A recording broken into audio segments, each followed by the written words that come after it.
The haunting echoes of Stalingrad. The Battle of Stalingrad. One of the bloodiest and most brutal conflicts in human history. An unforgiving winter in 1942, where every street and building was a battlefield, where the dead outnumbered the living. But amidst the shattered ruins and frozen bodies, some say the city holds more than just memories of war. Some say it still whispers with the voices of the lost and the damned. Vasily Morozov was one of the thousands who fought here, an ordinary Soviet soldier. But his story isn't just one of survival. It's a tale of something that should never have been awakened. It began in the dead of night, when the moon was hidden behind a veil of smoke, and the only light came from the fires still burning in the ruins. Vasily had been separated from his unit during a vicious firefight. His breath fogged in the icy air as he stumbled through the twisted remains of what was once a proud city. Vasily's hands trembled as he clutched his rifle, his eyes darting from shadow to shadow. The city seemed alive, groaning, creaking, like it was made of bones instead of bricks. He couldn't shake the feeling that someone or something was watching him. That's when he heard it.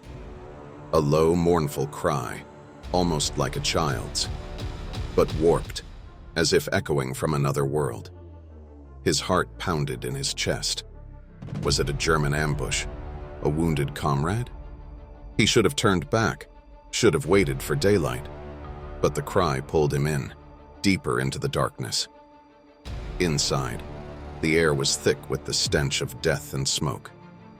Vasily crept forward, his boots scraping against the rubble-strewn floor. Then, he saw them. Half buried in the wreckage, dozens of frozen corpses, eyes wide open, mouths twisted in silent screams.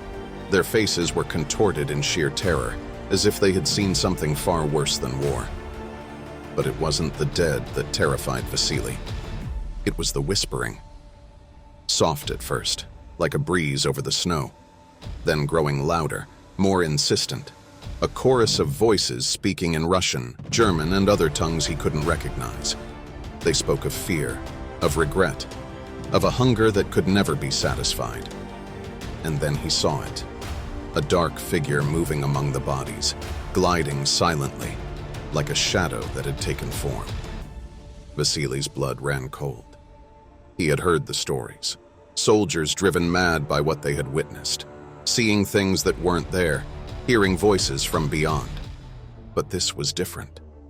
This was real. He could feel it. The shadow turned, and for a moment he thought he saw a face. A gaunt, hollow visage, eyes burning with a cold, unnatural light. He turned to run, but his feet felt like lead. He stumbled and fell, the whispers now a deafening roar. And as he lay there, his body frozen with fear, the shadow loomed over him, reaching out with a skeletal hand. Vasily could feel his sanity slipping away, as if the darkness itself was pulling him into a void, a place where the dead never rest, and the living are just fuel for the fire. When Vasily's unit found him the next morning, he was still alive, but barely. His hair had turned snow white, his eyes vacant, staring into nothing. He never spoke again. They say the mind protects us from things too terrible to comprehend. But in Stalingrad there were things no mind could ever forget. Things that still wander among the ruins, trapped between life and death, forever seeking company. And if you ever find yourself in that cursed city, listen closely. You might hear them too.